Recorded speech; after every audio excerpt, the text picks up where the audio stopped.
called to order. In accordance with the provisions of the New Jersey Open Public Meeting Act, the Highland Park Board of Education has given adequate notice of this meeting by having published the date, time, and place of this meeting in the Home News Tribune and has posted notice of this meeting at Highland Park High School, 102 North 5th Avenue, Highland Park, New Jersey.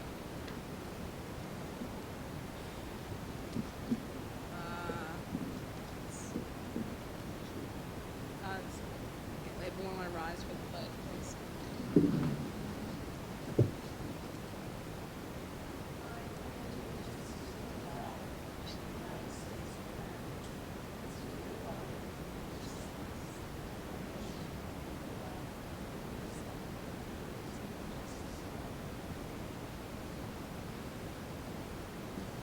Linda, can we have a roll call? Ms. Versa? Ms. Berkowitz? Here. Ms. Bull? Ms. Cimarusti? Here. Ms. Gowan? Here. Ms. McFadden Nicola? Here. Mr. Roslowitz? Here. Ms. Scherber? Here. Mr. Sherman?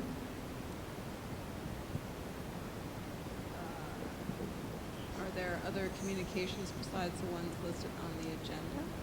I have one announcement that was given to us by a teacher, Rachel Pasichel. She had a venture with DonorsChoose.org, a nationally recognized donation site for teachers, which has fully funded, thanks to many HP families, a wheelchair-accessible picnic table and 2 planters for the Courtyard Landscape Project, Learnscape Project at Bartle School. That is $1,664 worth of merchandise that will be delivered within the next few weeks to Bartle School. In addition, she received 2 DonorsChoice.org gift cards accessible online for a total of $125 to be spent on a future project. So our thanks to all of the generous donors.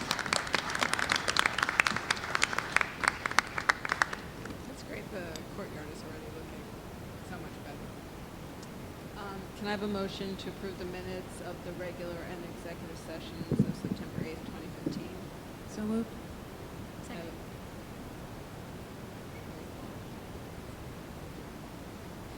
Ms. Berkowitz? I'm trying to remember if I was here. Oh, okay, well, I'm going to abstain. Ms. Cimarusti? Yes. Ms. Gowan? Yes. Ms. McFadden Nicola? Yes. Mr. Roslowitz? Yes. Ms. Scherber? Yes.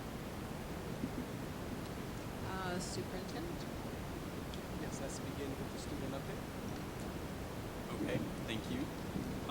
So for our school updates, first of all, Irving School, they will be having their back-to-school night Thursday, September 24th. And the high school's back-to-school night will be April 30th. So we just started school and things are going pretty smoothly. A lot of the clubs are getting started and they're trying to find new members, but some clubs have started working over the summer, and specifically the senior class in DECA have organized a color run to create proceeds for the class of 2016 and troops in Afghanistan. And we are, like I said, getting used to the schedule, and we are adjusting to the new system now home groups. And in sports, football team won this Friday.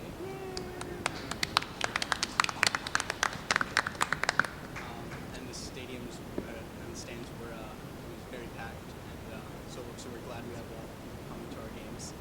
And today, the boys soccer team won against Wardlaw.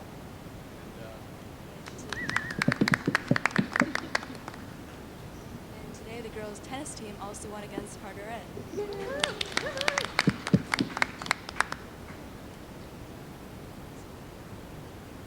the high school is also having its student congress elections tomorrow.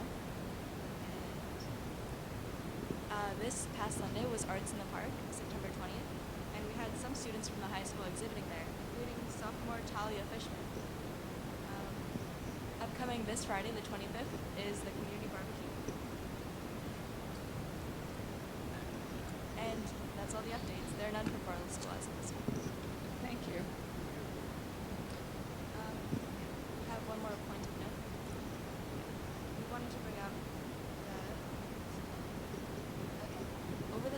saw other boards of education that have Twitter presences, and we were interested in proposing that to our board. The examples that we had were Edison and Elizabeth, and Mateo and I would like to suggest that we start. So how do you envision that looking? I mean, is it something that you feel like a student would take on, or is it something that somebody in the central office would take on?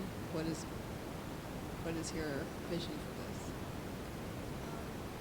I guess the vision would probably be just sort of a posting of the highlights of the minutes, and maybe some things from the superintendents. It wouldn't have to be anything from the superintendents.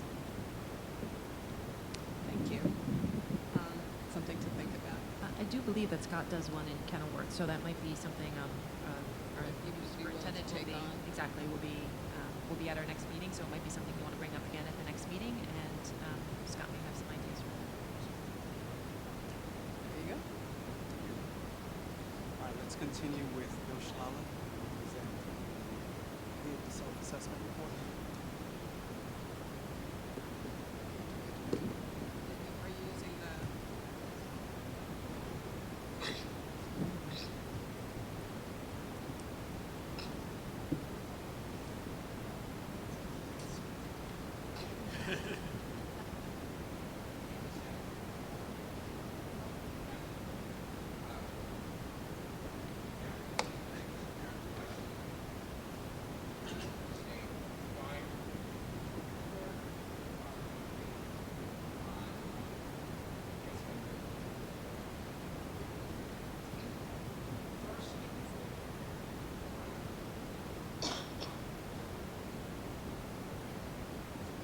The first reporting period, which is July 1 to December 31st, is basically just a count of numbers, the number of HIV incidents that were reported and how they were dealt with at the various buildings.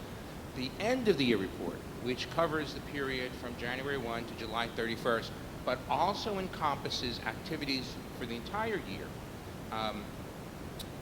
is more than that. It involves the activities of the district and the actions of the district in response to the anti-bullying Bill of Rights. What happens is that each building has a committee, this is throughout the state. They go through a comprehensive assessment, multiple page assessment.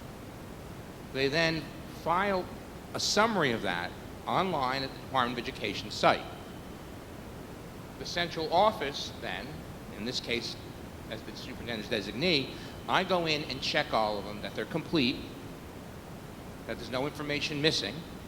If there are questions, I go back and ask the buildings so that we file complete reports. They are then filed. When the state acknowledges that we filed everything, the next step is where we are this evening. And that is to present a public report to the Board of Education and requesting through the superintendent that the board authorize submission of our annual report to the DOE. Assuming that's approved tonight, then in the next day or two, we will simply hit a submit button and certify the board has done it. Basically, that's the first piece of the item. There are 8 elements. The state calls them elements and are part of this report. Establishing programs and approaches. Has each building had programs and approaches which are methods and ways we engage children in educating them about bullying? Do we train our staff on board policy? If you were to go to the board policy manual, you will see policy on this. Training on prevention and proactive behaviors. The Respect Week activities that many of you may be familiar with that the building principals implement in their buildings are directly related to that. Went the wrong way. Okay. HIB-related curriculum instruction. Do we have instruction, do we have curriculum that addresses harassment, intimidation, and bullying? District and buildings have a HIB specialist. There should be somebody assigned in each building to do that. Then you have a district HIB coordinator, and that at the current time is the Director of Ed Services. Does the district have school level reporting requirements? And it does. The board periodically receives reports on any incidents within the buildings. The district has an investigation process. How do we go about if there's been a HIB allegation, investigating it, protecting everyone during that process, and coming to an appropriate conclusion? Staff member reports on alleged HIB contain all required information. You can't simply say, I think so-and-so did such and such. There are factors that need to be addressed. The state, over the years, realized that initially the HIB requirements were too loose, and we had HIB complaints all over the place. They've tightened that up so that we're not looking at two kids who are having a disagreement one day because they were friends yesterday and today they're angry with each other. Those are the 8 areas. These are the scores. And before anyone says, oh my goodness, why don't we have 78s all over the place? Let me explain a couple of things at the elementary level. Well, first, for all 4 of our districts, because of our web development this year, a year ago's reports were not filed on the web page for people to see. This year's reports will, after tomorrow, be on the web page for anyone to take a look at. We lost points on that. We also lost points in all 4 buildings. We lost points on that in all 4 buildings. So at the high school, it brought us to 68. That wasn't the high school's fault. It wasn't Bartle's fault. We just didn't get it on the web page. We also front-loaded our activities. That is, all 4 buildings did their activities with students and staff in the first part of the school year. Well, they asked us for what we did in the second part of the school year also, and we didn't. So a recommendation for the new superintendent is going to be to encourage building principals to have activities in the second half of the year. That'll punch up scores. The other reason for the lower scores, particularly at Irving and Bartle, as the 2 principals will attest, I'm sure, we don't have enough incidents being reported to play into, did we do every step? If you had no child reported as a HIB incident, as for example we had at Irving and I believe at Bartle, we didn't go through the investigative process. So our numbers are going to be limited no matter what we do, and that's probably going to be consistent across the state. But you can see at middle and high where we approach it, and if we had posted, which wasn't again the building principal's fault, if we had end-loaded some of our training, we probably would have gotten closer to a 70 in both of those buildings. That's that's just putting on the screen what I just told you.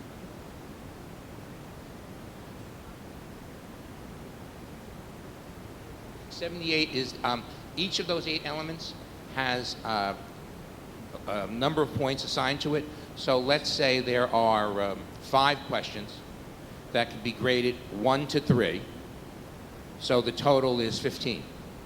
And we scored, this happened in a number of areas for us, we scored 222. So we got a 10 instead of a 15. So when you total out, if you got everything you possibly could get, you'd get a 78.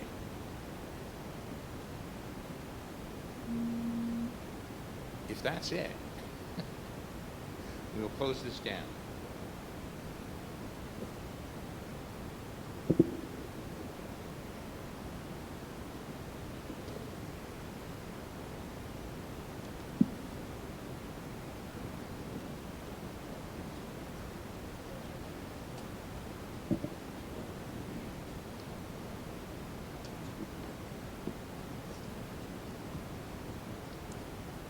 We have 2 more presenters.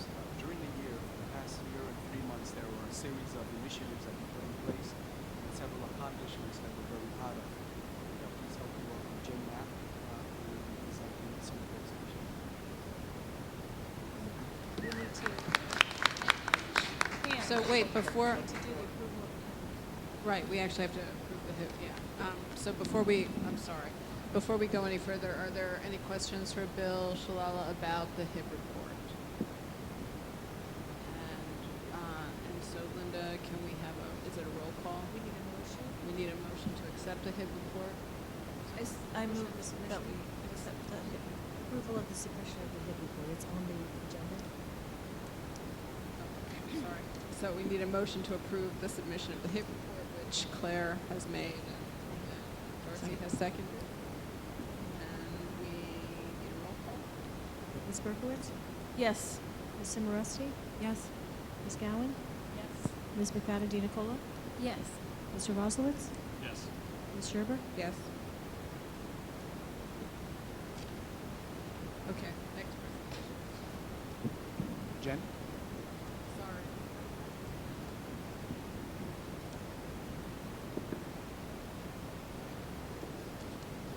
And then followed by Linda.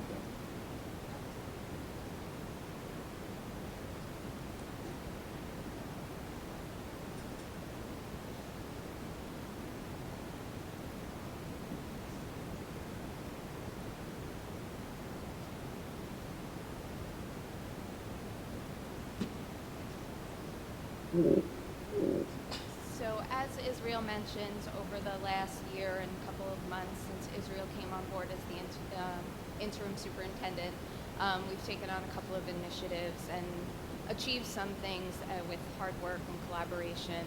And I just want to share a few of those things that we've done this past year.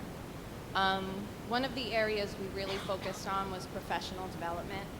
And professional development is so important for our teachers and our staff, and we wanted to improve the quality of the professional development as well as making the professional development ongoing and continuous, not just one-shot deals where teachers are sitting and learning, but really being embedded, and they're learning something, they're going back to their classrooms, they're applying it, and they're continuing their professional growth. Some of the areas that we've provided, we've implemented Lucy Calkins Writers Workshop in the district, and so we've had consultants coming in and working with the staff regularly to continue that process of implementing it and making it better for our students. We've had workshops on ESL, the next generation science standards, mathematics, technology, and all of these initiatives will continue throughout the year and into next year. The next area was curriculum.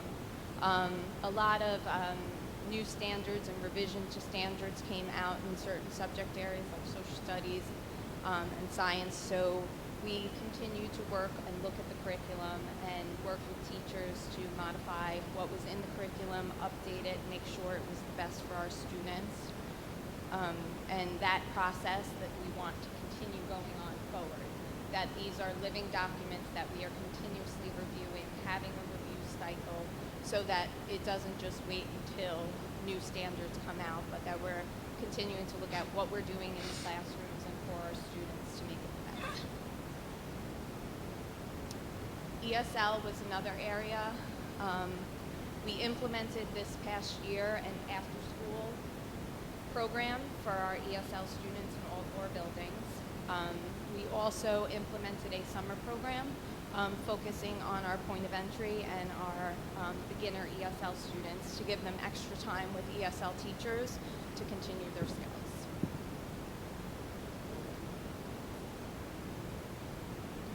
Another area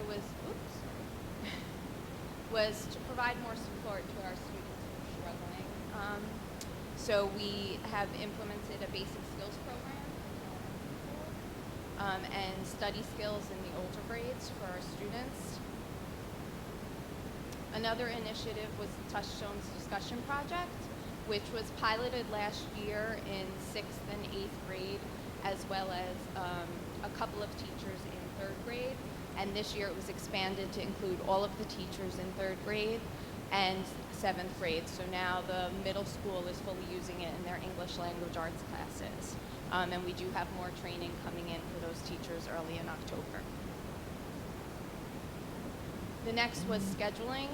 And scheduling was looked at so that we could include some common planning for our teachers so that they would have time to meet with their colleagues and have time to plan and work on lesson planning, unit ideas, and also was implemented the weekly cross-curricular enrichment program at Irving and Bartle, so all students were involved in enrichment activities.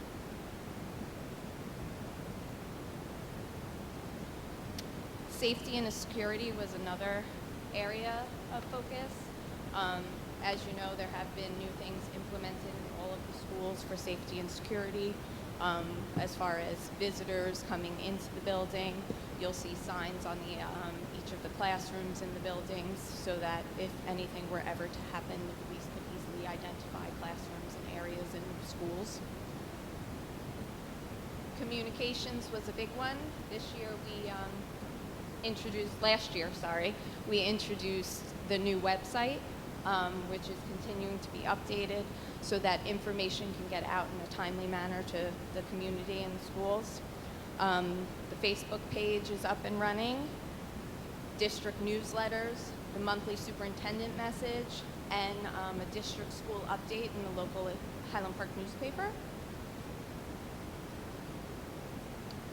Another area was the policies, regulations, and job descriptions. Prior to a year and a half ago, only about 40% of them were updated and current, and now we're up to about 98% of those being fully updated.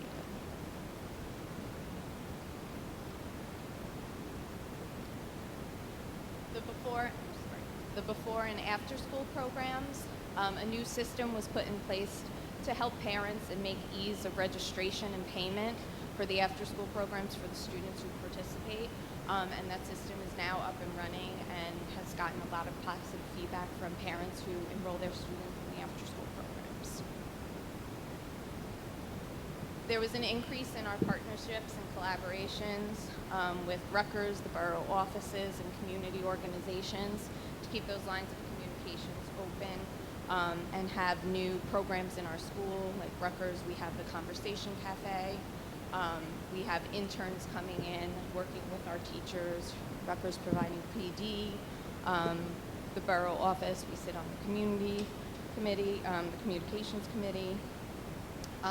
Also, we had technology and improvements to the hardware and the infrastructure, as well as rewriting the curriculum for technology in each of the buildings. So we are begun the process of integrating PD, the hardware, and the instruction for all technology. I chose this image to close what I'm discussing tonight, just to show that when we have a shared vision and all the paths and everyone works together collaboratively, we can work together, we can continue to improve the academic experience for all in Highland Park, which is what we want to do, what our goal is. Our work as a district is still in progress. You know, it's never complete. We are going to keep evaluating our needs, keep looking at what's happening, work with the new superintendent to show what we've done, see what the new path will be, and refine our work.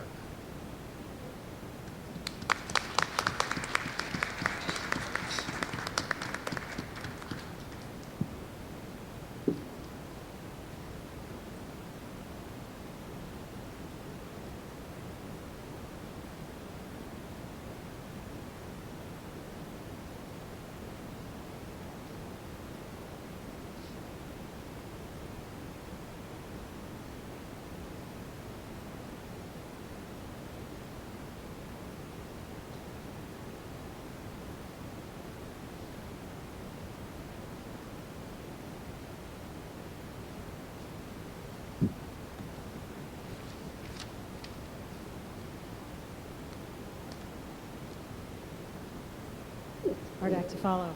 I've got not as nice. I don't have any clip art. I'm sorry. I'm a business person. I just go with bullets. So I'm just going to review some of the improvements that have been made in the business office over the last 13 months. I'm just going to head into it. Oh, boy. Okay. Our goal, one of our big goals was to improve the efficiencies of the office and of the operations that are governed by our office across the district.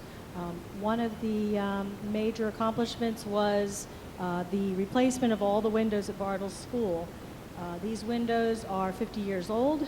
They came with the school, not energy efficient at all. If you remember how buildings were built in the 1960s, they didn't have thermal windows.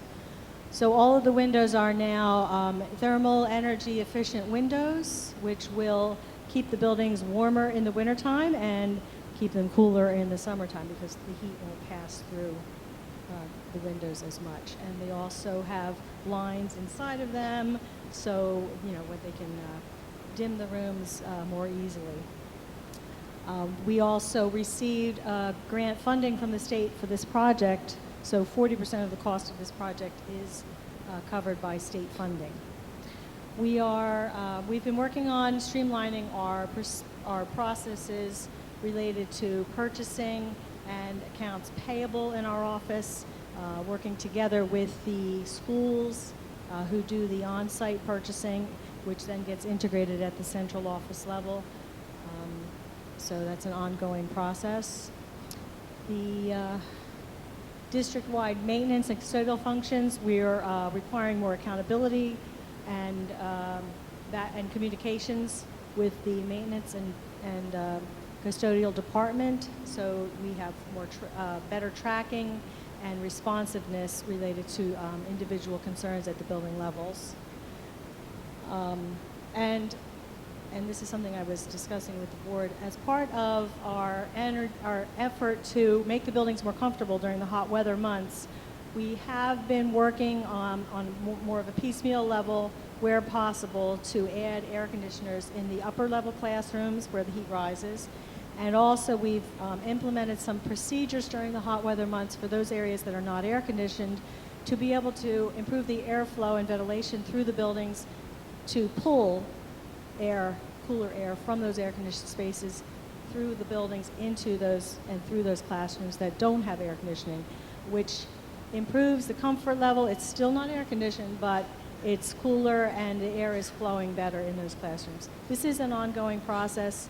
We are continuing to look for ways that we can provide air conditioning where possible. Of course, funding is always a concern. And speaking of funding, our office, in conjunction with the supervisor of district initiatives, she does most of the work looking for grant funding, but every once in a while we find something we can throw at her to take the ball and run with it. Each year we receive a little bit of funding from one of the insurance companies that we have insurance with. They offer a safety grant, which we can use to add a security camera here or make some repairs to some sidewalks or other areas to improve our safety or our security. This year we received a $5,000 grant. And we had applied for Sustainable New Jersey grants in the spring.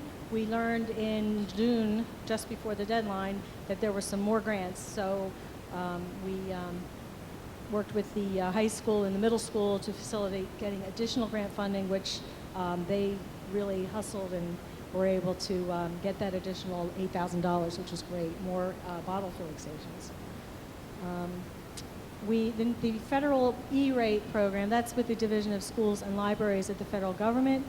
They offer a program to help schools and libraries to secure funding assistance for things in telecommunications and technology, and they've opened up a new grant funding opportunity to help schools improve their infrastructure in their technology. So we've been taking advantage of that. We've been meeting ongoing with the borough and the mayor and council person, some representatives from the borough to look for ways that we can work together. We have identified, the borough has had a project looking at their needs in the long term as a result of all the expansion of residential developments. And we've been working with them on that project, but also to continue the discussions going forward about possible needs for expansion within our own district. So we work with them on various shared services projects. And that's the end of my report. Any questions?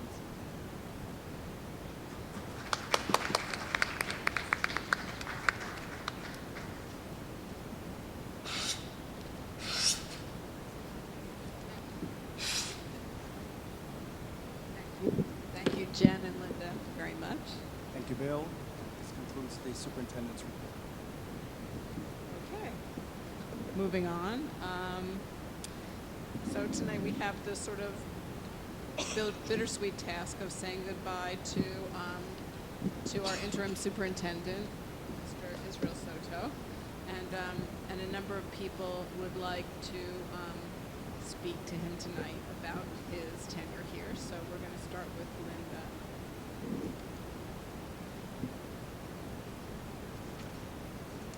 I just wanted to say a few words because I knew if I spoke last, everything I say would have been said. So I get to say it first. So, ha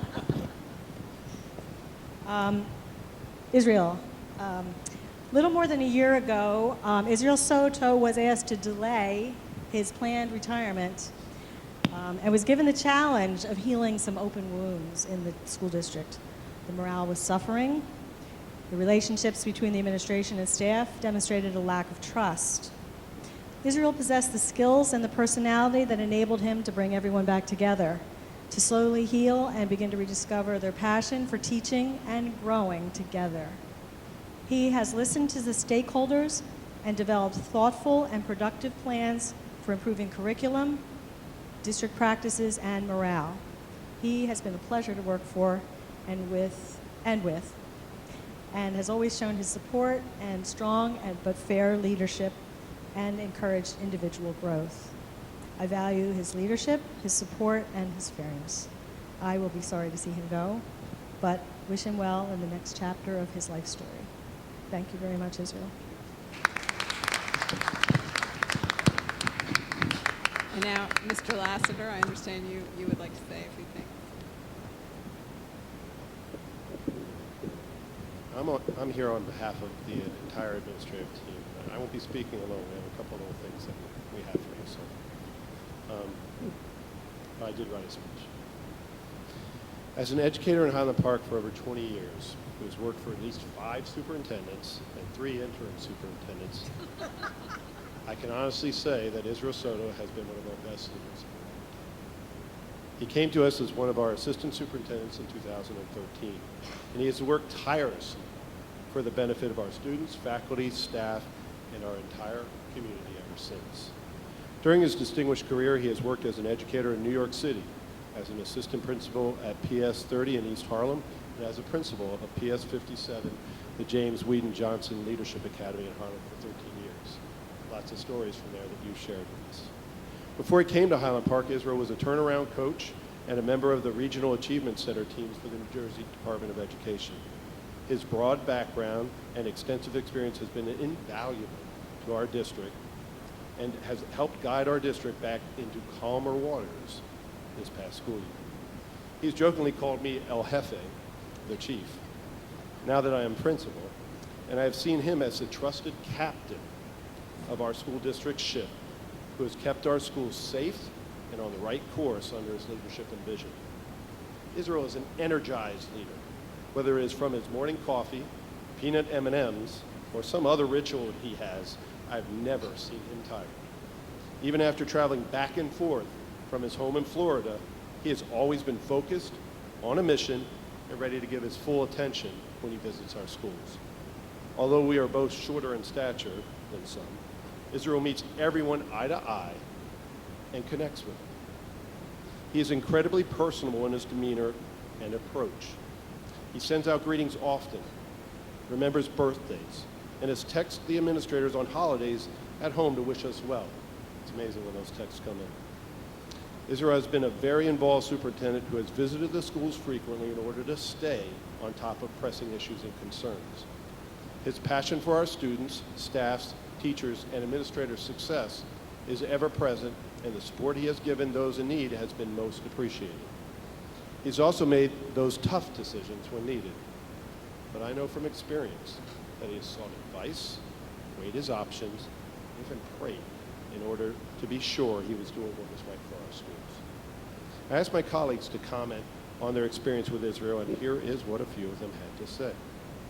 Israel always welcomed me with open arms, literally. He always extended a handshake or a hug, and I've come to appreciate and embrace Israel's warmth.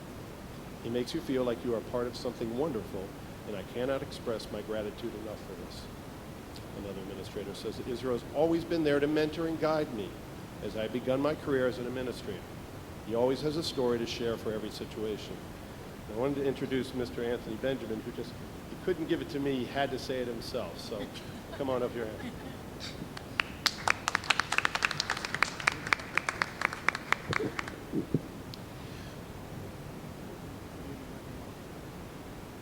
Better to light a candle, better to light a single candle than to curse the darkness is a statement that can best describes Israel's influence on us as principals.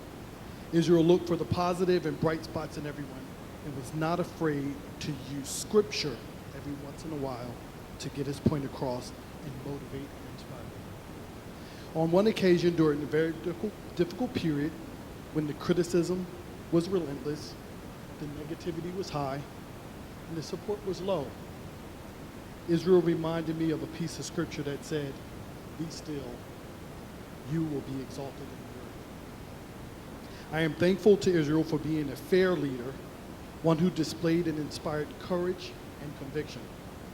Israel has done so much in so little time, and too often we forget our past trials and the need to use such trials as a gauge for how far we have come. Israel, thanks for being that single candle that inspired us to do some good, however big or small, than to complain or do nothing about this situation. Gracias por su liderazgo.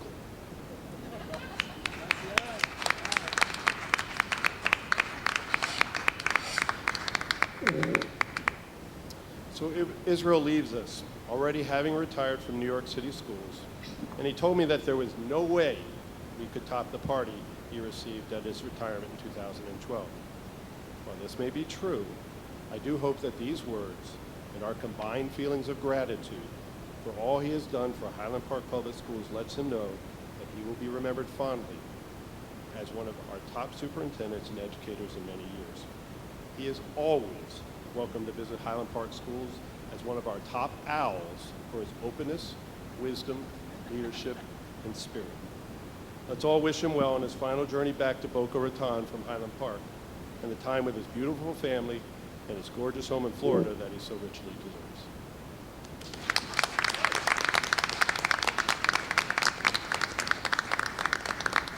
And here to present our administrative gifts to Israel and a top 10 list celebrating him are Ms. Kelly Wilson-Sansky, and Principal of Irving School. I knew I was going to mention her. And Ms. Jennifer Knapp, Supervisor of Funded Programs at this. Well, we couldn't let it go without a laugh, because when Israel comes to the office or to the building, there's lots of laughter and lots of fun and jovial. So we can't let you go without giving you a little top 10 list about Israel. So be patient. Number 10, you can retire your well thought out suit collection and cufflinks. Number 9, we hope the people on the beach in Boca are ready for your tales of being a principal in New York.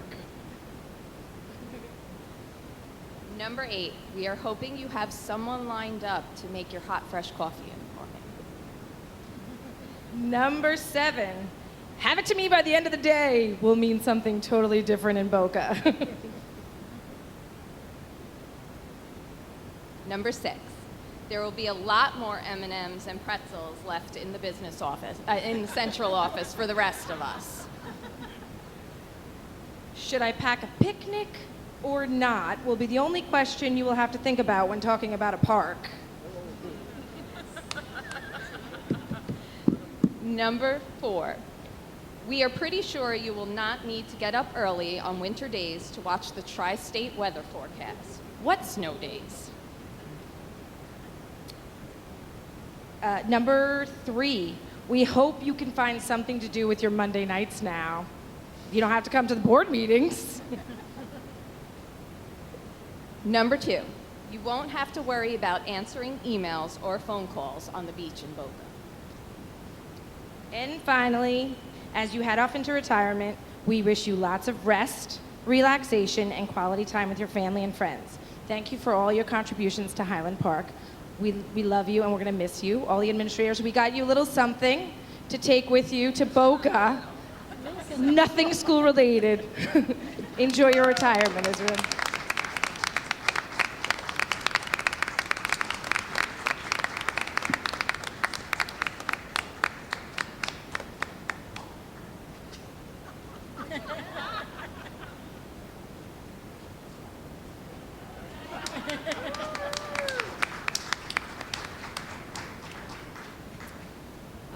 The next person I think who would like to speak is the mayor, Gail Brill-Milton.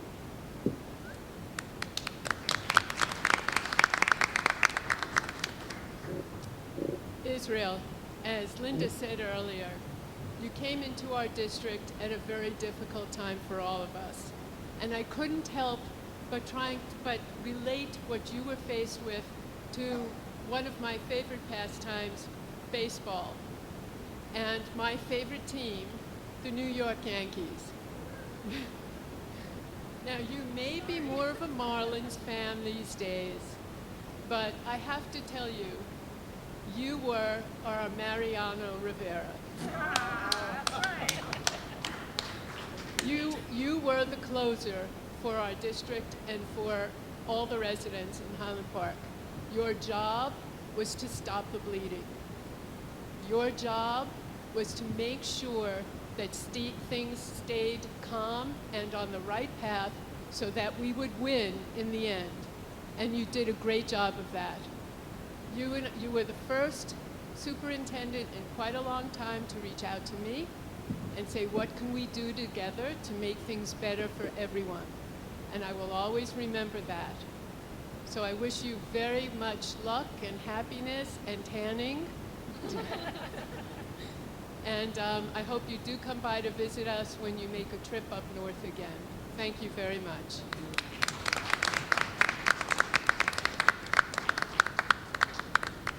The next person who's asked to speak is Mrs. Asamoah, the director of the Teen Center.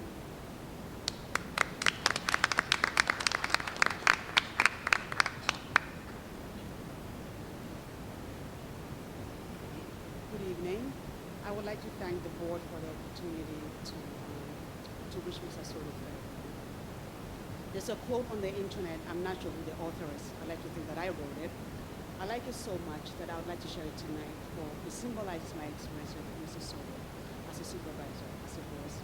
It reads, other bosses give orders, you gave us direction. Other bosses give targets, you gave us a vision. Other bosses lead by authority, you led us by respect. And I like this, especially because of my experience with you. When people feel respected and appreciated, they do more than is required of them. And I remember a time when there was a gap in service because some of our members were not here. And you met with me and you talked to me about what I could do to fill that gap. I didn't feel like I was being ordered to do anything. I felt like your approach was amazing because you showed respect to me. And because of that, I left. Much later, I realized, wow, I had taken a lot, but it didn't even feel that way to me because of the respect that I have for you and the work you showed for me too. I appreciate that many times you made yourself available to meet with me in spite of the busy schedule. I felt supported and included. Mr. Soto, on behalf of Scott Roth, Kim Holman, Angie Harper, and the rest of the Teen Center staff, I would like to thank you for your leadership and support, for inspiring and motivating me and my staff to do better. I wish you all the best for the future. Thank you.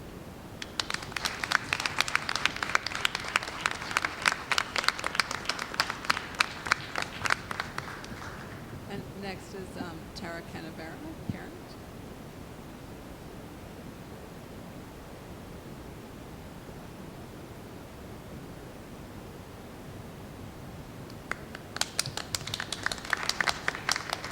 No cane. Israel, for so many years, the special education students and parents didn't have a voice in this town. You gave us our voice. You invited us to hiring committees and didn't try to sanction who we sent. You let us send who we thought were going to be the best person for each different committee. You made sure that when others told us that we could not advocate for parents, we had to just be board members. You made it clear that that's not the case, that CPAC is to advocate for parents. You gave all the students and the special education parents a voice. And for that, I am so grateful, and we have much love for you. Thank you. Thank you, Clara.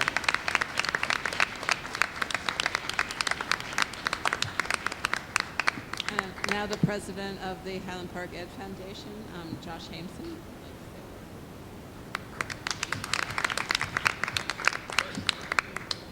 Hi, I want to just say on behalf of Highland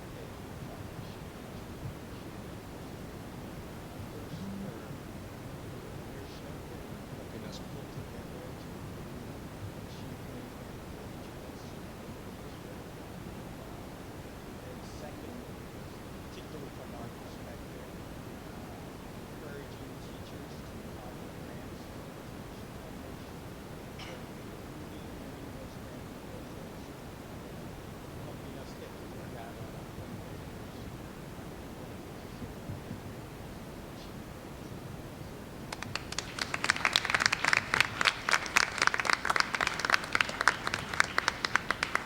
And now on behalf of the Highland Park Education Association, Mr. Presti.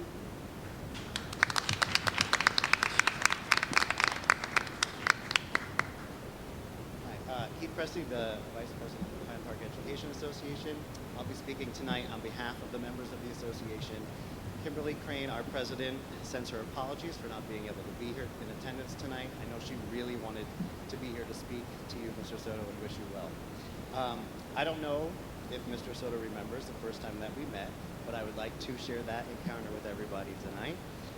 I was at Bartle School finishing up a beginning trombone lesson when in walks a man in a suit that I had never seen before. I said, "Hello, can I help you?" To which he replied, "No, I'm just listening." Okay, I thought, is this a parent of one of my students? I felt a little uneasy not knowing who this person was, but he seemed so friendly and interested in my trombone lesson that I just carried on. At the end of the lesson, he spoke to some of my students as they were packing up, telling them that he played trombone when he was in school and how wonderful it was to be learning an instrument. After my students left and I got over the fact that there was a strange person in my classroom, Mr. Soto and I got to talking in the hallway. He explained to me how he used to play the trombone and how it was such a wonderful part of his life. He told me how he loved seeing children playing and sharing music, and how he felt that it was so important for students to have access to music in their schools. We went on for a bit, and then at some point, I think I must have asked him, "Are you a parent in this district?" When he replied, "No, I'm interviewing for the assistant superintendent position." It was right then that I knew I wanted this person as a leader in our district. I shook his hand and I said, "I hope you get the job," and he did. Now, I don't need to revisit what happened shortly after Mr. Soto joined us, but needless to say, under different administration, we went through some interesting and tough times.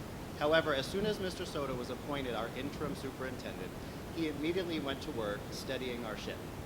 His first priority seemed to be doing what was best for our students, restoring staff morale, and bringing this wonderful community back together. He solicited input from the community, his administrators, his staff, and the association. Through this fostering of collaboration, he was able to create a schedule at the elementary level that better served our students, brought a higher level of professional development to the staff through conversations focused on the needs of our members, returned transparency to the hiring process of district employees, as well as encouraged positive, open communication between the Board of Education and the association leadership. On a personal note, I would like to say that Mr. Soto is an amazing supporter of the arts, especially music, and especially music in our district. He understands that the arts allow students of all backgrounds to interact with each other in a way no other subject can. He also knows that the arts allow students to take what they have learned in their other classes and turn that knowledge into something creative and magical. In turn, this brings out creativity in our students that lets them shine in their other academic subjects. I knew from that very moment back in Bartle School, in my hallway, speaking to a then stranger, that we were about to have a true educational leader and supporter of the arts coming into our district. And though our time together has been short, it has been extremely productive. And with that, Mr. Soto, I would like to personally thank you for everything you have done for us here in Highland Park. All the members of the Highland Park Education Association thank you and wish you the best of times to come. Enjoy your free time, relax, have fun, and make great memories with your family. And everyone, please don't worry. When I am visiting my father in Boca Raton, I'll be sure to check in on Mr. Soto and make sure he's doing okay. Thank you very much.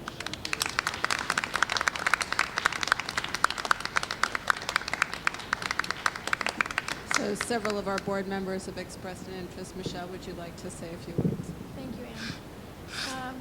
So there are two qualities that I think Mr. Soto and I share, and I have thought this from the beginning, even when I was at the podium before I became a board member, that we both share realism and idealism. And sometimes I think that, optimism and idealism can be confused with not seeing things the way they are. But I really do think that Mr. Soto was able to do both. He was able to see the good and the bad and not necessarily ignore one or the other. And I think that that's something that we needed desperately. And I can't say how impressed I am with the change in the tone of our community, our school community. And I think that everyone feels the same, it sounds like. So I would just like to say thank you. Thank you for being you. Thank you for being here. And I wish you well.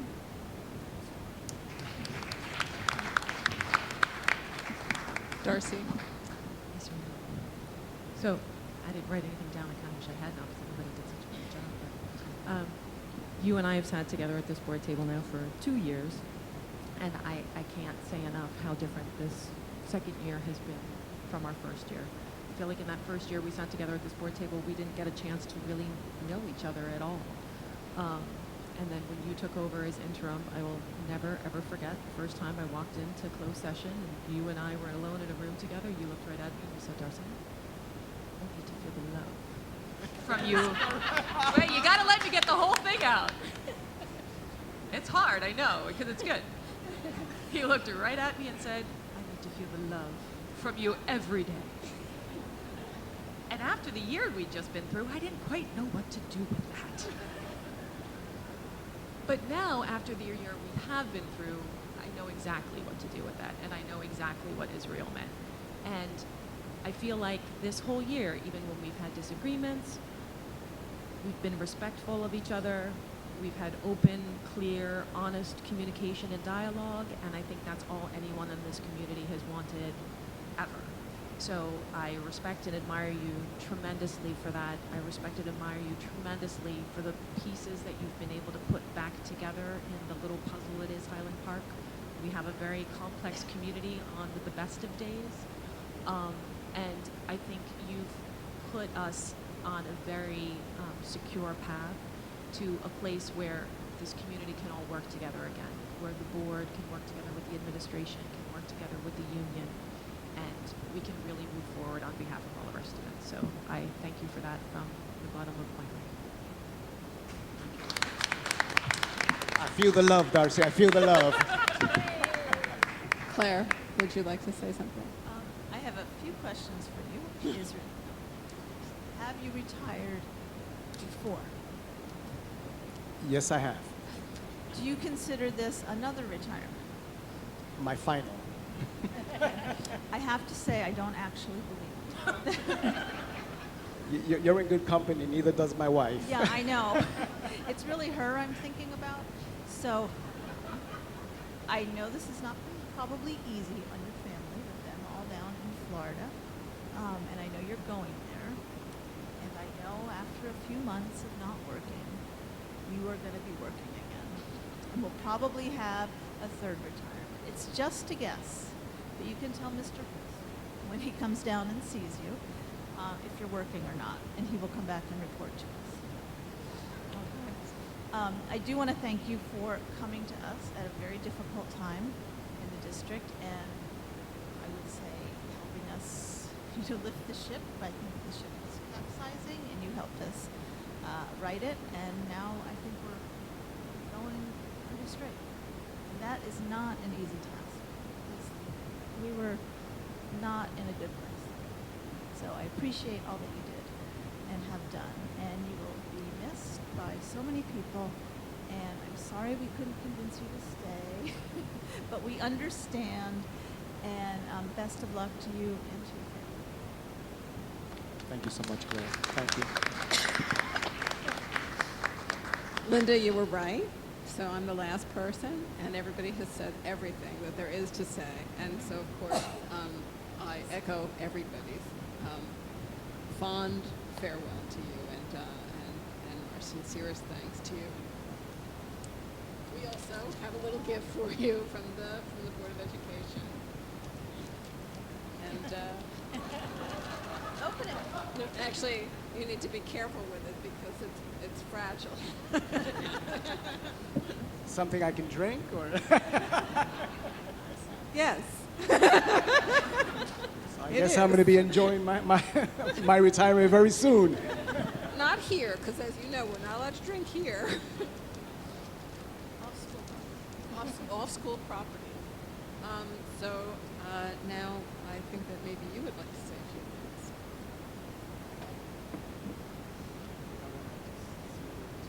And what can I say? I'm sort of speechless at this point with all of the wonderful things. You've been very generous with your words, very generous with your time. As you know, we went through a very rough time last year. I didn't think I was going to be able to endure last year, but we did. And one of the things that was concerning me was when people started reading my resume, and they've seen in the various places that I worked in, I was saying, oh my God, these people are going to think this is another guy who comes to Highland Park and can't keep a job. But that wasn't the case. So I have a few words that I would like to share.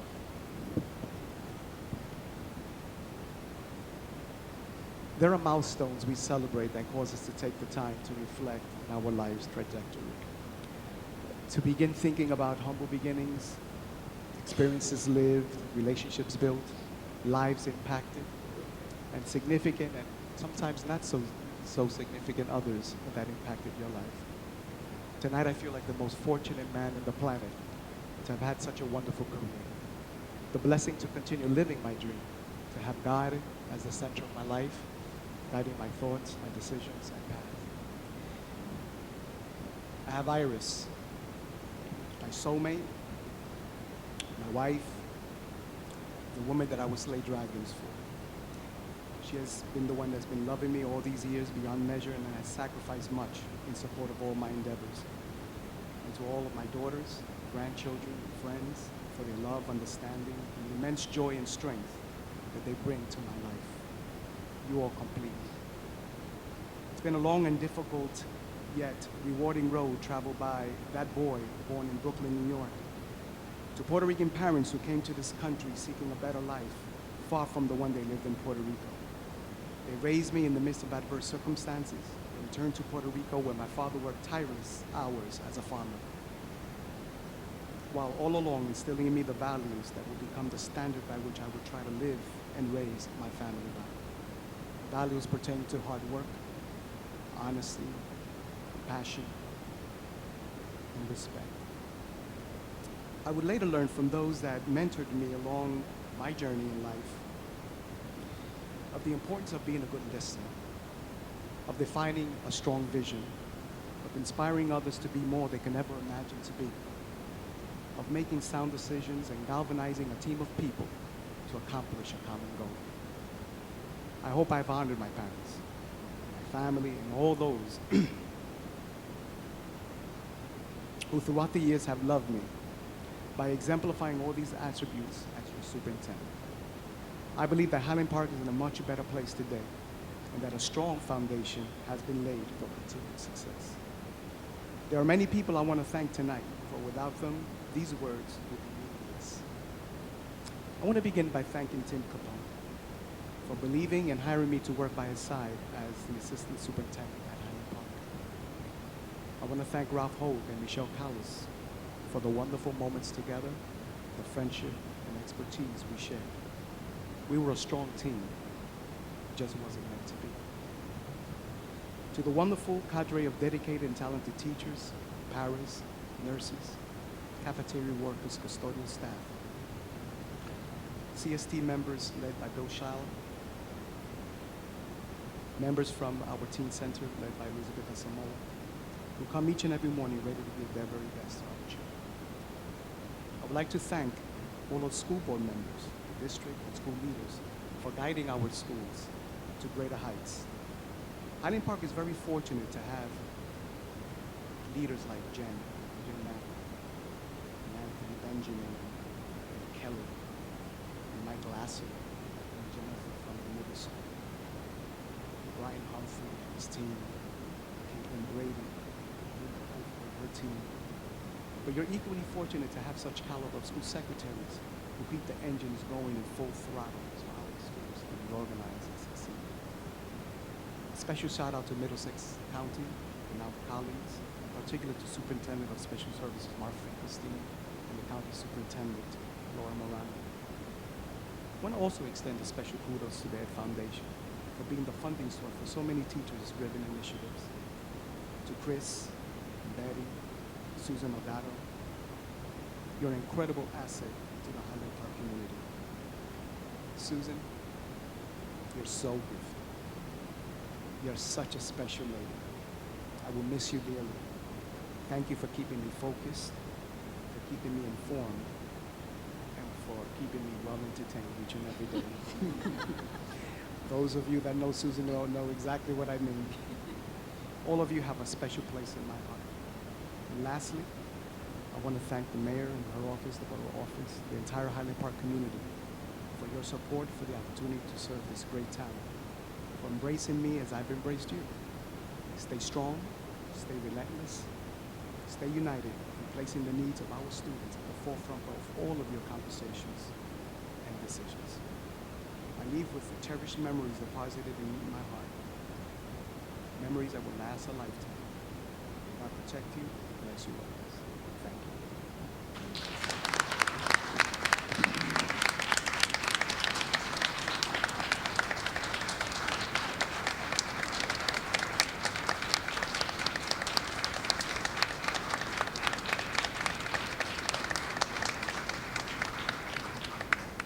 So we're actually gonna take a break. I love you too. We're gonna take a break from the meeting for a little while and enjoy some refreshments in the back, some beautiful looking cakes and coffee. So please join us and help yourself. Is somebody giving the curriculum? Oh, Claire, can you give the curriculum committee report, please? Curriculum committee did not meet tonight. I do want to point out on the agenda on page 2, there are 2 curriculum that I guess were approved and are being rescinded. And there's graduate students coming in for practicums and observations. And then there's very interesting, number 4, 2 classes that will be taking place courtesy of the Teen Center and Highland Park. And then the very last one is number 5, that's on page 3, the appointment of Teen Center Mentoring Program Coordinator. So please take time to review those, and if you have any questions, you'll have an opportunity to ask. Okay, any questions? We know why virtual business is being rescinded, it's being rewritten. Yes, because the person responsible for writing it declined the position. Finance committee report? I'm going to do that one. Finance did not meet this evening, although I was able to speak with Linda a little bit before the meeting about some of the items on the agenda. Specifically, items 9 and 10 are an extenuation of our changing the lights on the football field saga.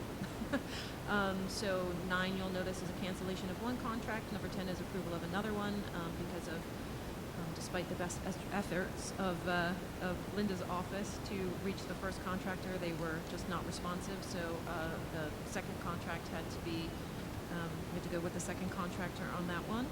And then items, item 11 is a breakdown of the, which is on page 4 of the agenda, is a breakdown of the about $290,000 the district received in extraordinary aid. So if you look on page 4 of the agenda, there's a breakdown of how those monies have been dispersed in the district. And then items 13 and 14 are just about removing some trees from the grounds that need to be removed, and also some trees that just need to be trimmed for safety reasons. So that's about it for finance. Any questions about the finance report? I'm sorry, 13 and 14. Oh, I'm sorry, it's on the agenda, on the addendum. Sorry, thanks for clarifying. You're like, wait, where is that? Anne, would you like to give the personnel? Sure. The Personnel Committee met briefly. Let's see. Everything is pretty much self-explanatory.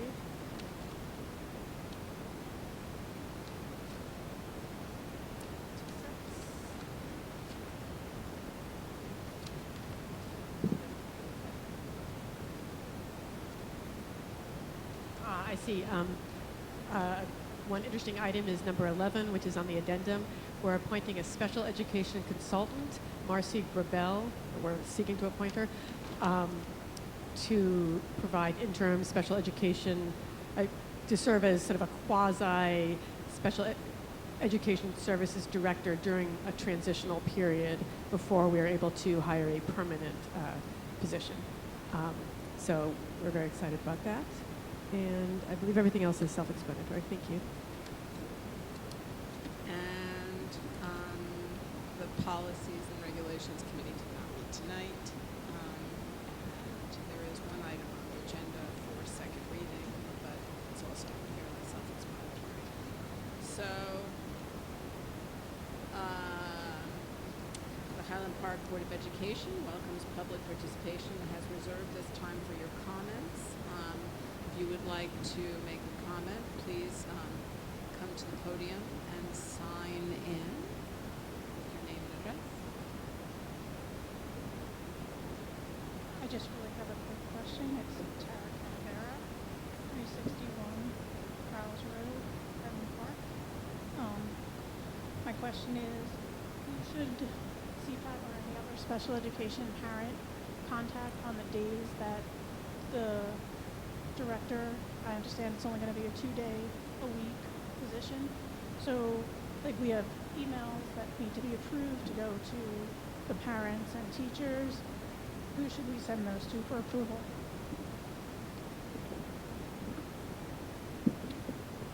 At this juncture, until we make the formal announcement, you continue to send those emails to Bill Schlala or to me.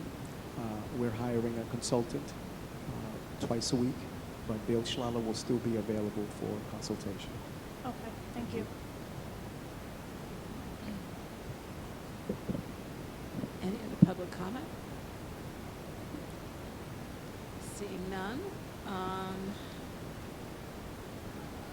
Claire, do you want to move the curriculum items?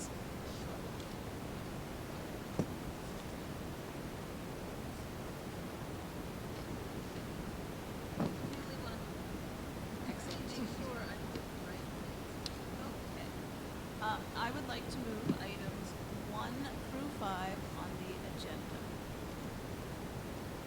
Do I have a second? Second. Linda, roll call. Ms. Berkowitz? Yes. Ms. Simoresti? Yes. Ms. Gowan? Yes. Ms. McFadden Nicola? Yes. Mr. Roslowitz? Yes. Ms. Sherber? Yes.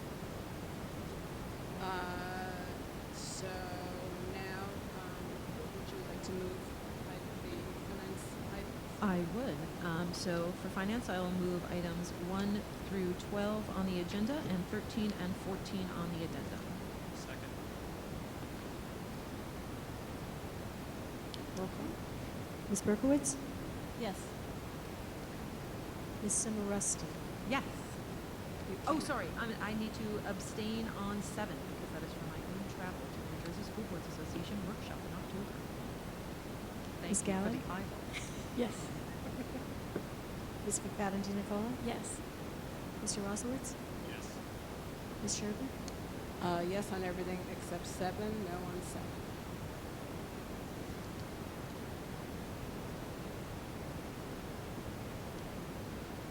And do we have personnel? Sure, I'd like to move all the items on the, under personnel. That's numbers 1 through 15, including those on the agenda 9 through 15. I'd like to move those. Do we have a second? Second. Roll call. Ms. Berkowitz? Yes. Ms. Simorusti? Yes. Ms. Gowan? Yes. Ms. McFadden DiNicola? Yes. Mr. Rosowitz? Yes. Ms. Sherbert? Yes. Yes. Yes, I'm sorry. Never, yes. And, so, I guess, I'm moving the policy, I'm moving the policy for second reading. I move item 1 on the agenda under policy. Do I have a second? Second. Ms. Berkowitz? Yes. Ms. Simorusti? Yes. Ms. Gowan? Yes. Ms. McFadden DiNicola? Yes. Mr. Rosowitz? Yes. Ms. Sherbert? Yes. Highland Park Board of Education welcomes public, I'm sorry, old business. Do we have any old business? Point of order. President's report? There is. Do we have any old business? So my question about the middle school principal, do we get one? Yeah, She was here tonight. she was here. And she came and addressed She, the board last year, week. last meeting, she came and spoke. Okay, and I wasn't here last week. Thank you. New business? Yeah, I'd like to announce an event that I'm helping to organize with both the Middlesex County Education Association and the New Jersey Education Association is helping me organize this event. I'm really excited about it. It's a film screening of a film called Defies Measurement by a filmmaker by the name of Shannon Puckett. And interestingly enough, Shannon has friends here in Highland Park who introduced me to Shannon a couple years ago. And she and I have kept in touch, and Shannon asked if I would be interested in helping her. She lives in California. She asked if I'd be interested in helping her arrange a screening here in New Jersey for her new film. And of course, I was thrilled to be asked and so happy to help her set it up. So on Tuesday, October 13th, the MCEA and the NJEA have been kind enough to help set up an event at the Pines Manor in Edison. It's going to be, the registration is going to start at 4:30. It's a totally free event. The film is free, and there's also a free dinner from 5 to 6:15 p.m., and then the film will be from 6:20 to 7:25. After the film, there'll be a panel which will include the filmmaker, Shannon Puckett, Mark Weber, who is the New Jersey blogger Jersey Jazzman, and Carol Burris, who is the executive director of the Network of Public Education Fund, which is also the organization that I work for. And I will, I'm trying to think how I can get people the information to sign up, but I'll figure that out. Maybe I can talk to Israel about possibly sending it out to the district or something. So, but we're hoping that teachers will come, parents will come. It's a fantastic film about a school in California that Shannon worked in pre No Child Left Behind, when the school had a lot more ability to be much more flexible with the curriculum. And then she interviews teachers, she interviews students that were at the school. The amazing part is the interviews with the students who really talked about how the in-depth learning that they were able to engage in at this middle school before increase in standardized testing, and then she goes through the next decade of the school, and then the unfortunate outcome being that once success was test scores, the school was eventually actually closed. So it's a very, very powerful film. She interviews lots of national education experts throughout the film. It's amazingly well done, and I hope people will come out and support it. It's a fantastic free event, free movie, free dinner, and we hope to see lots of educators and parents come out for it. Darcy, what was the date? It is Tuesday, October 13th. It will be at the Pines Manor in Edison. So we're hoping to get, people from Highland Park, Edison. So, if, anybody in the area that you know of that you think would have interest in the film, please encourage them to come out. I'll certainly help, work to get the word out in New Brunswick and in lots of our neighboring districts. Thank you. Any other new business? I got a couple things. The community dinner on Thursday at the Teen Center and HP House are hosting. I just wanted to remind people of the time, and then I realized that I wasn't 100% sure of the time. So 4 o'clock? Friday at 4 o'clock. And I'm looking forward to that. Also, I wanted to make everyone aware that the calendars that went out to the youngest in the family. They were fantastic. I've been getting lots and lots of positive feedback, and it's so wonderful to have everything organized in one place for all of the different schools, because many of our families, including my own, have children in 3 different buildings or 4. So that was really wonderful to find, and everyone's been real positive about that. And also, there was a suggestion made to me verbally about signing up for the walking school bus, because we don't have busing in town, so many of us use the walking school bus.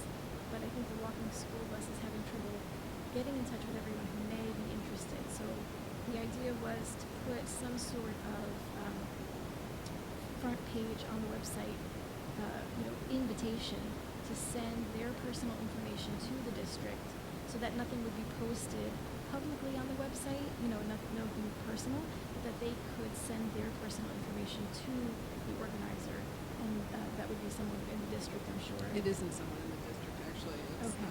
It's not actually the district that's organizing the walking school bus. Okay. Okay, yeah, because I know that many of this has been organized word of mouth, but that many other students and families would be willing and excited to be a part of the walking school bus. They've been at the back to school meetings. That's where I signing. had this conversation. Yeah, that Fargo back to school. So, So that they was were one. there signing Yeah, yeah. people up. They were there signing people physically, yeah. So this brainstorm kind of amounted to the idea of having just some website presence about that information, easily accessible information about that, who to get in touch with you. Was that? Okay, very good. And then I wanted to ask really quickly, the NJSB workshop that was on the agenda that Darcy was attending, is that still open for registration or not? I will have to look into that. Okay, Can you send me an email? I will, yes. The only reason I didn't announce it was because I think we are getting close to the deadline. Right. I'm not sure if the deadline has expired. You may have trouble getting a hotel room at this point. Okay. That's part of the potential problem. There's a lot less But of the- I will have send me an email just as a reminder, and I'll have my admin look into it. That would be great. Yeah. I had a complicated situation. Past couple weeks I haven't been on that, and so I wanted to register for that. And then the Twitter account that the students brought up, I wanted to talk about that a little more, because I think that's a really wonderful idea, and it's a good way to keep in touch with people. I know that Dr. Taylor will be starting soon in October. He had mentioned he uses Honeywell alerts. But I think that the Twitter account is maybe even, a different avenue or a better avenue, something that we could discuss about, keeping in touch with people. The Honeywell alerts are generally and traditionally have been used only for emergencies. And so, I had a couple thoughts about that. A little bit of a concern that may cause alarms to go off that aren't necessarily necessary. But the Twitter account is something that is open line of communication, and it's up to the minute. And, a lot of different school districts also have student unions that have formed, and they have their own Twitter account that keep students apprised of ongoing situations in the school. And you would think that it would be, something that they might send things, some goofy messages. It's not at all. It's really very well done in places that I've seen it on Twitter, very professionally done. And I think that similar to the radio program that is being put together in Highland Park High School, it'll be a good way for students to become, more involved in communication with the community. The only thing I would want to say is certain people of a certain age, I won't say what that age is, don't use Twitter. Like, I don't use Twitter. Though I think my husband does. But if you want to communicate with parents, you cannot count on getting the information. Right. No, it wouldn't be 100% fail-safe. I don't know that anything would be necessarily. Right, so I think it's a good option on many. Right. So, yeah, so that was my take on it as well, is that it was a really nice alternative or backup, but every line of communication being open is ideal. So I don't know what the idea was. I think Anne's question was good about what it would look like. But I think that the idea in general is a good one. Well, and I did check after the students mentioned it, and there is a Kenilworth Public Schools Twitter feed, and so we can talk to Scott about who runs that and how that's administered and who's responsible for that. And it looks like it's constantly updated. I don't think that'll be an issue. Any other new business? I have a request. I'm going to request if Charisse would be willing to come to the podium and describe the event on Friday that Michelle mentioned. We're actually about to get to public comment, so maybe. That's why I'm saying it now, so that she. But Anne, I think, had new business. Yeah, sort of. I had a question about sort of parliamentary procedure. I don't know who is best for this. If we have if we don't have full membership of the board here, excuse me, and the majority vote is for, does the motion pass? Most motions will pass. Personnel motions will not pass. Personnel will not. Okay, thank you.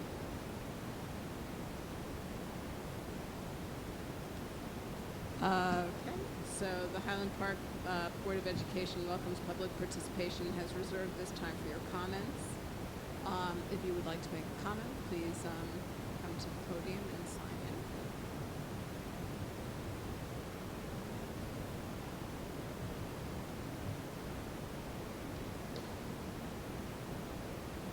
Hello, everyone. Charisse Richardson, 227 Benner Street. The event for Friday, September 25th, is our family back-to-school barbecue. It's been planned by the Teen Center in conjunction with the Highland Park Parents of Students of Color. Our wonderful member, Tanya Carbo, has worked very closely with Elizabeth Osmoa on developing the event.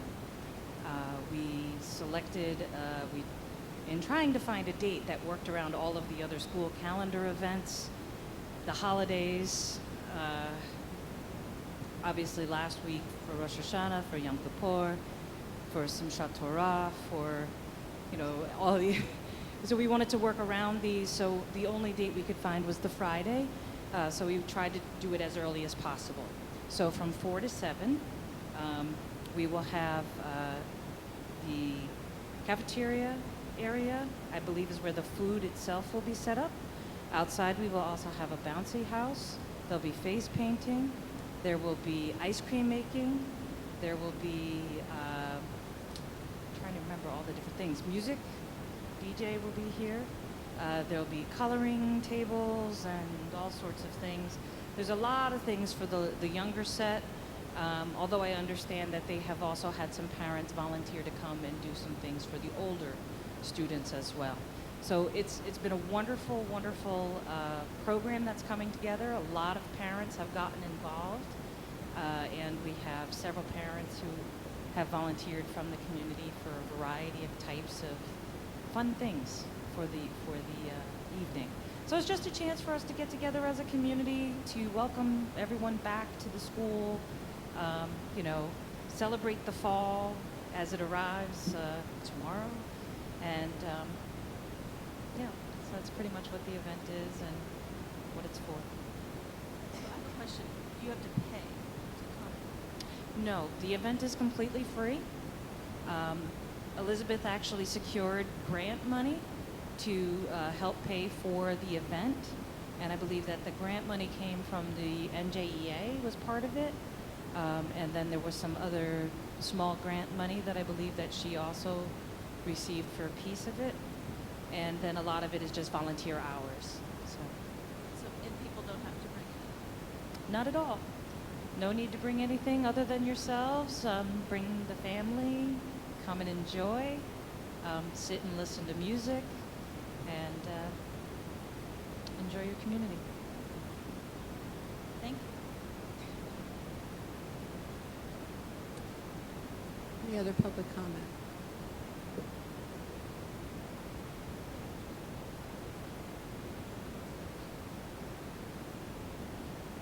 That sounds awesome, Cherise. Actually, that really sounds really cool. My name is Matthew Hirsch, 333 Felton Avenue. I just wanted to mention, just because the walking school bus issue was raised, the organization, the agency that oversees it is Middlesex County's Transportation Management Association called Keep Middlesex Moving.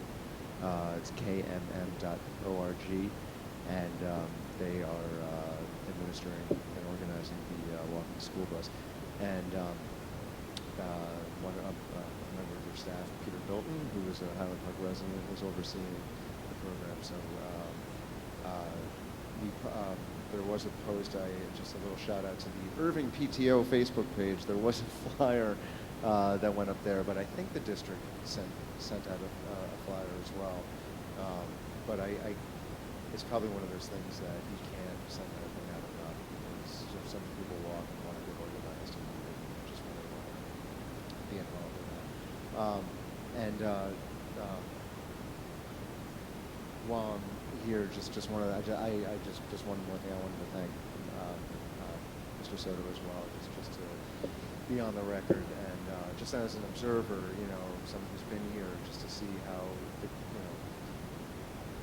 this is going to be a very memorable time in Highland Park, I think, for the long term, and your legacy, among many things, I'm sure, is that we won't forget you, and best of luck in your time. Thank you, Matt. Matt, I just want to say that Ann Sherber just introduced me to your mother. Oh, Mom. Yes, Nice. your dear mom. All right. It was very, very nice. Yeah, look at that. I moved out of my hometown, but she followed me here. So. Well, you can't always get away with suggestions. No, and I welcome that. So yeah. Okay. Thank you. Thank you for the walking school bus information. Any other public comment? Seeing none, can I have a motion to adjourn? Second? Second. All in favor? Aye.